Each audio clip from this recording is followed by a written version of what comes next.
কেউ যদি চ্যাট জিপিটিকে জিজ্ঞেস করে তোমাকে কিভাবে বানানো হয়েছে, এখন করার দরকার নেই, বাড়ি যেয়ে করিয়েন। কিভাবে বানিয়েছে বলবে যে আমাকে ট্রেনিং দিয়েছে।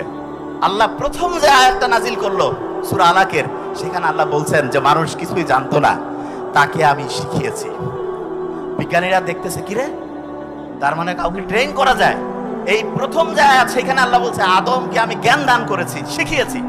এখন কেউ বলতে পারে যে বুঝেন নাই, এই জিনিসটা খুব ইন্টারেস্টিং। আদমকে জ্ঞান দান করছে আল্লাহ এবং তাকে প্রত্যেকটা জিনিসের নাম আমি শিখিয়েছি। নাম শিখিয়েছি মানে কি, প্রত্যেকটা জিনিস সম্বন্ধে ধারণা দিয়েছে। তারপরে একটা পরীক্ষা হইলো। পরীক্ষাটা কিরকম, প্রত্যেক যে ফেরেশতা ছিল তাদেরকে জিজ্ঞেস করলো এটার নাম বলো, কুইজ। ফেরেশতারা বলতেছে আল্লাহই ভালো জানে, আমরা জানি না। তারপরে আদমকে বললো, আদম টট টট টট টট করে বলতেছে। আর ওই ফেরেশতাদের মধ্যে একজন স্পেশাল জিন ঢুকছিল, যার নাম হচ্ছে ইবলিস। ও কিন্তু কোনো ফেরেশতা না, ও প্রথমে শয়তানও ছিল না, ও জিন গোষ্ঠীর মধ্যে জিনদের কমান্ডার ইন চিফ।